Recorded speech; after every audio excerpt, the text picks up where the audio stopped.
Each week, the Bible as Literature podcast brings you in-depth discussion of the biblical text in a format short enough for your morning commute, but long enough to be substantive, posing difficult questions meant to keep you engaged. If you value this work, please consider donating as little as 25 cents per episode. That's just $1 per month. To learn more, please visit patreon.com/Bible. That's patreon.com/Bible. Thank you. Hi, this is Father Marc Boulos with the Bible as Literature podcast. It is not power that corrupts, but fear. Fear of losing power corrupts those who wield it, and fear of the scourge of power corrupts those who are subject to it. These words, spoken by Aung San Suu Kyi, a Burmese author and civil leader, reflect almost perfectly the biblical teaching about fear and the power of death. King Herod, a man who would sell his people's honor to appease their occupiers. King Herod, who in Matthew would murder children to safeguard his throne. King Herod, who ordered the execution of the Lord's prophet to save face, on an oath made against that which was not his. King Herod, the last in a line of imposters who would dare to sit on God's throne in Judea. King Herod, you successfully murdered John, but you cannot stop his teaching. There is no wall, no prison, no form of execution that can help you now. Not even the power of death, which you so carelessly wield, can save you. As St. Paul, the least of the apostles, proclaimed, "The Lord, whom you murdered, is coming in power, and he will put all things in subjection under his feet. For he will avenge the blood of his servants and render vengeance on his adversaries and will atone for his land and his people." It's your move, Herod. Richard and I discuss the Gospel of Mark, chapter 6, verses 14 to 29. You're listening to the Bible as Literature.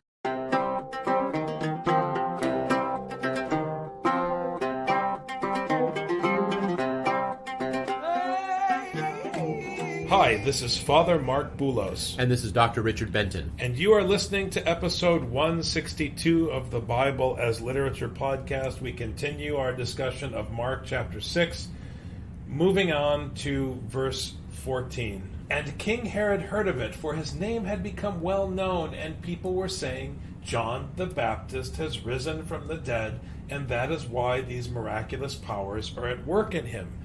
Richard, hearing this verse this morning in our discussion, I can't help but think of the last two chapters of Acts, which we just wrapped up in the Ephesus school. Father Paul Tarazi argues that the travelogue, so to speak, recounts the whole story of Paul's struggles early on with Barnabas, of his conflict with the church in Jerusalem, and eventually of his imprisonment, and of the fact that the community surrounding the gospel can live if it's willing to, in effect, abandon the ship, which is what the shipwreck symbolizes.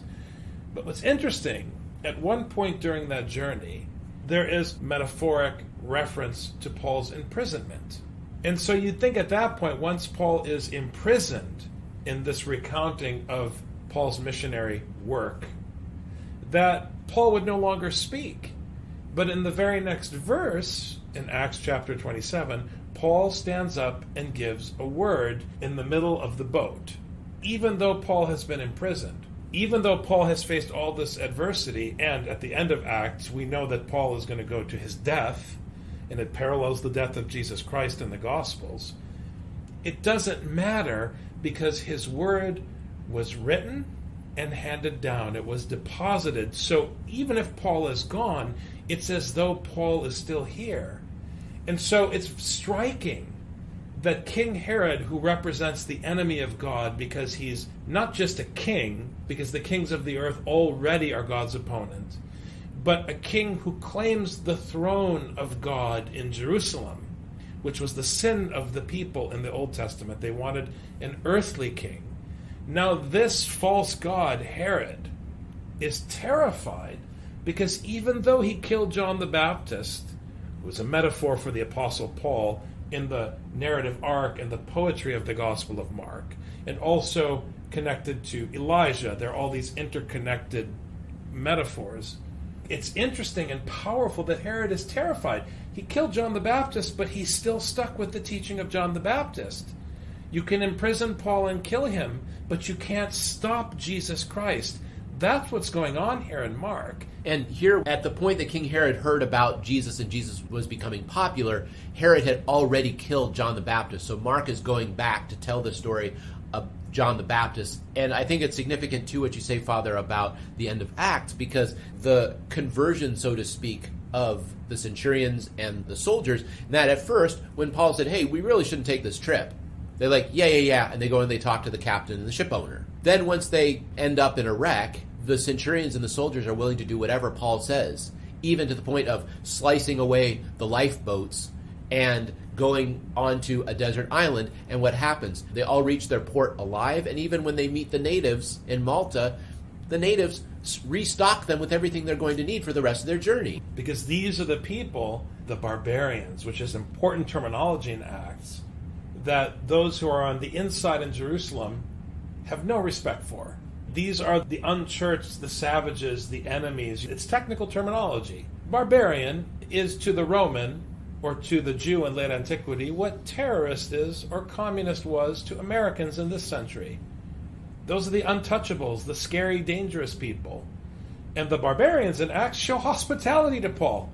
So here you have this beautiful, beautiful confrontation where once again the impostor, King Herod, is exposed as the enemy of God, so that the gospel can continue its work despite him for the sake of the barbarians. And again, we also see that the people are distracted by the miraculous powers, not realizing that it's not the miraculous powers that are back from the dead, but in fact the teaching which is continuing in spite of John's death. But others were saying he is Elijah, and others were saying he is a prophet like one of the prophets of old.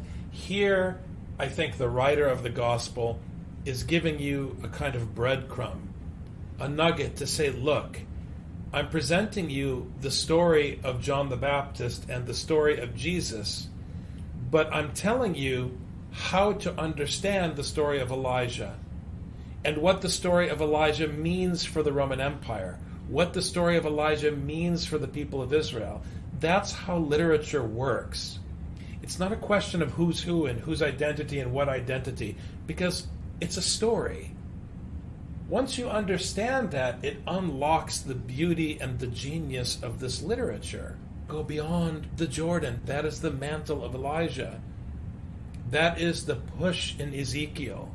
The God of Ezekiel is God over all nations. And Mark was written to carry the gospel, the Torah, the teaching of this God to all the nations. There are no barbarians in the New Testament.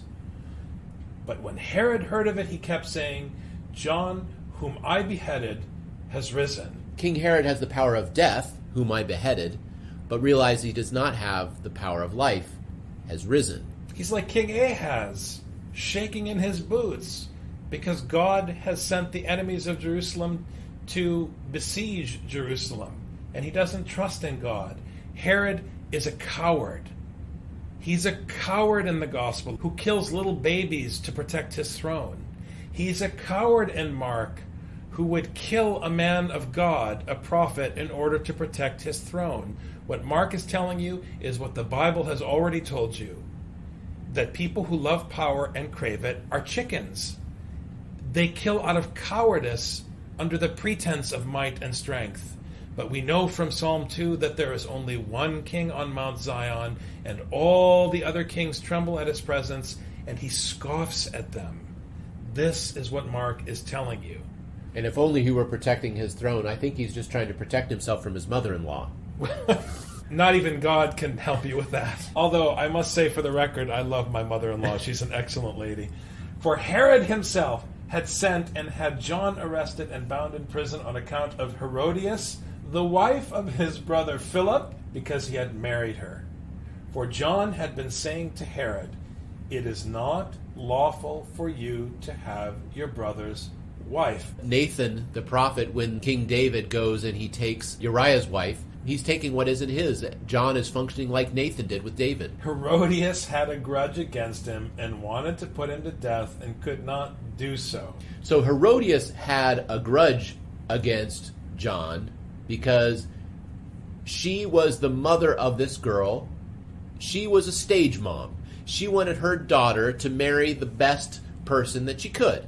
She was married to the brother of the king. Awesome. Now she's going to marry the king. Even better. But now you've got some prophet, some guy from out in the desert saying, no, you can't get married. Now Herodias, obviously, who has a lot of ambition through her daughter, wants her to marry the best person possible, so she has trouble with this John the Baptist. For Herod was afraid of John, knowing that he was a righteous and holy man, and he kept him safe, and when he heard him, he was very perplexed, but he used to enjoy listening to him. So Herod is a chicken, and he's a coward like all kings. He is influenced by the designs of his court, by the desires of the mob, by the threat to his power, the threat to his popularity. And so, even knowing that John was a holy man, he was willing to sell him out for self-preservation. And interestingly, that's the same behavior of Pontius Pilate. And I want to call this out for our listeners. People hear the Gospels and they say, the Gospel favors the Roman Empire. But that's an illiterate reading of the Gospel. You say that because the Gospel is so critical of Judah. But it's critical of Judah because the Gospel is critical of the authors of the Gospel, who are from Judah. It's the way the literature works.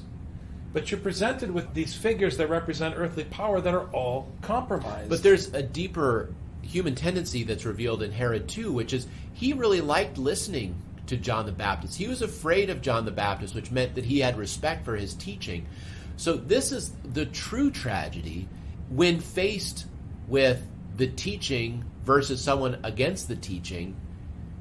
What choice is he going to make? This is not an obvious choice for poor Herod. Herod should have gone with the teaching, hell or high water.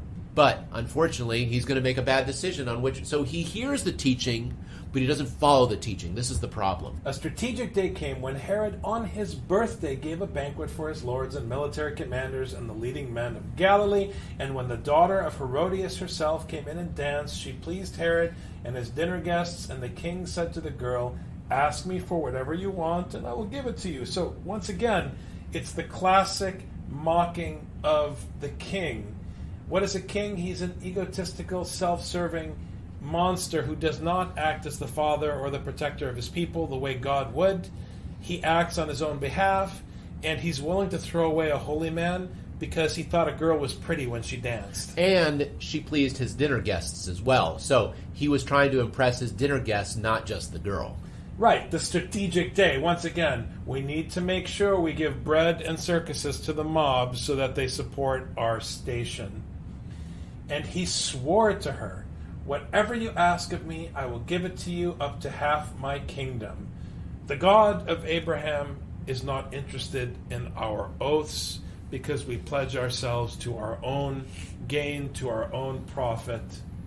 There's no pledge, there's no oath. There is only one statement, and that is the word of God.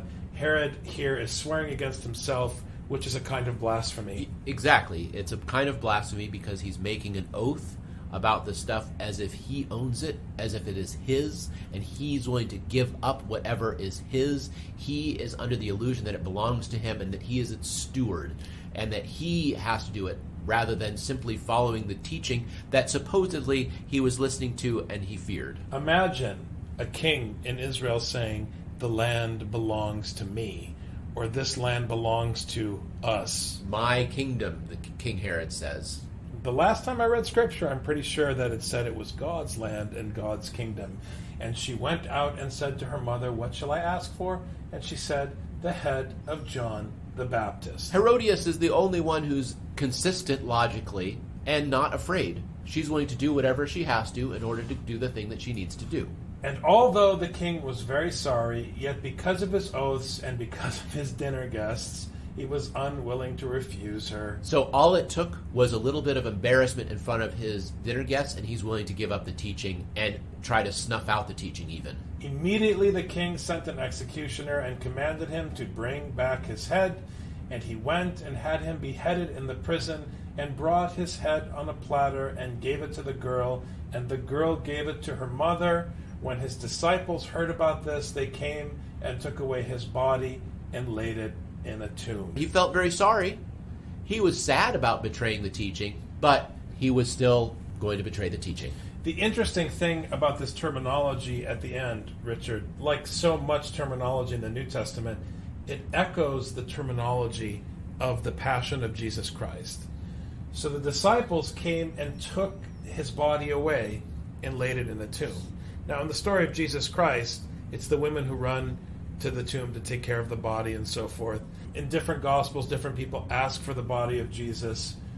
The point here is that we're talking about death and resurrection and the power of the word of the prophet to break through the bonds of death. Because you can kill John the Baptist, you can kill Jesus Christ, but you're still stuck with the commandment of the Lord. When the body is in the tomb, the word is still out there, and this is why King Herod is so afraid in this whole scene. You can kill Jesus only once, as I always tell folks. You can kill the prophet only once.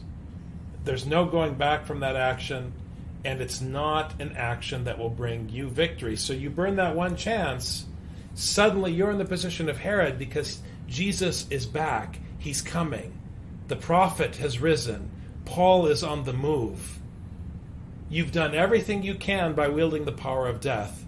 Now what are you going to do, Herod? Now what are you going to do? Thanks very much, Dr. Benton. Thank you, Father.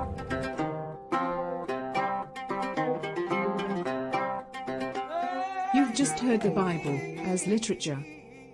Thanks for listening. The Bible as Literature is a production of the Ephesus School Network.